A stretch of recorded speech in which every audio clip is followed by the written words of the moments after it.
Good morning दोस्तों। मैं आज आपके सामने लेसन प्लान की डायरी लेकर आई हूँ कि लेसन प्लान हमें किस प्रकार बनाना चाहिए। तो ये हमारे महाविद्यालय बाबा श्याम ऋषि संस्कृति पीजी महिला महाविद्यालय की खाटू श्याम जी सीकर ज़िले से है। तो ये फाइल हम साइंस के बच्चे द्वारा बनाई गई है। तो ये साइंस का टॉपिक है अम्ल और क्षार, उसी पर आधारित है। तो आप देख लेना, मेथड यही रहता है हर एक फाइल का, तो उसके अनुसार आप देख लेना। उसमें आपके उद्देश्य जो हैं वो परिवर्तित हो जाते हैं और व्यवहारगत परिवर्तन इसमें परिवर्तित हो जाता है। तो उसके अनुसार आप देख लें। देखिए फाइल कितनी सुंदर बनाई गई है। आपको केवल पैटर्न दिखाने के लिए मैंने ये बताया है।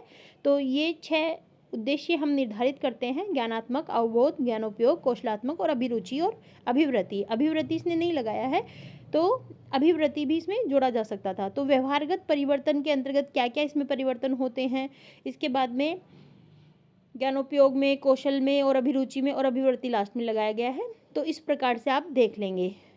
इसके साथ ही फिर सहायक सामग्री, चौक, डस्टर, श्यामपट्ट आदि ये जो प्रयोग में आते हैं। शिक्षण विधियाँ कौन सी प्रयोग में की गई है, प्रश्नोत्तर, प्रदर्शन, कथन विधि, व्याख्याता विधि, तो ये आप लगा लेना।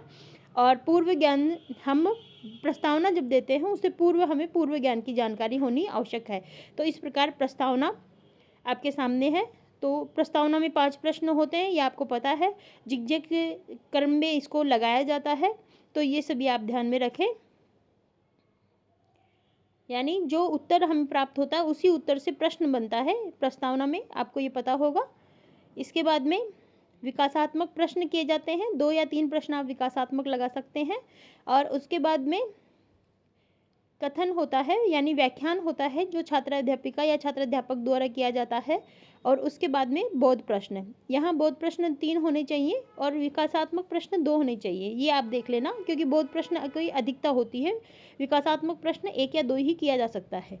तो इस प्रकार से आप इसमें थोड़ा सा करेक्शन कर लें अपनी तरफ से। बोध प्रश्नों की मात्रा ज़्यादा रखें और विकासात्मक प्रश्न कम रखें। इस प्रकार से मुख्य रूप से 3 बिंदु होते हैं। शिक्षण बिंदु हम 3 का चुनाव करते हैं। जैसे पहले में अम्ल का अर्थ बता दिया गया है, फिर क्षार का अर्थ बता दिया गया है, और फिर अम्ल और क्षार का दोनों को मिला करके। तो इस प्रकार से हमें 3 बिंदु लेने होते हैं, जिसमें विकासात्मक प्रश्न, फिर व्याख्यान और फिर बोध प्रश्न होते हैं। अंतिम लेसन प्लान में अंतिम दौर में मूल्यांकन प्रश्न होते हैं, जो आप श्यामपट्ट पर भी लिखते हैं।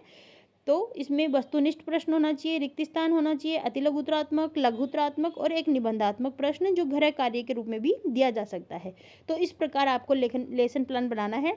ध्यान रखिएगा, ये जो अंतिम जगह है, मैं इसमें आपको बता दूं कि यहाँ के बाद आप टिप्पणी के लिए थोड़ा स्पेस जरूर रखें। ये गलत हुआ है इसमें, तो आप यहाँ टिप्पणी, यानी जो शिक्षक आपका लेसन प्लान देख रहा होगा वो यहाँ टिप्पणियाँ प्रस्तुत करेगा। तो इस तरह से आप इसको कवर ना करें, इस जगह को, ये आप ध्यान रखिएगा। तो इस तरह से आपको लेसन बनाना है।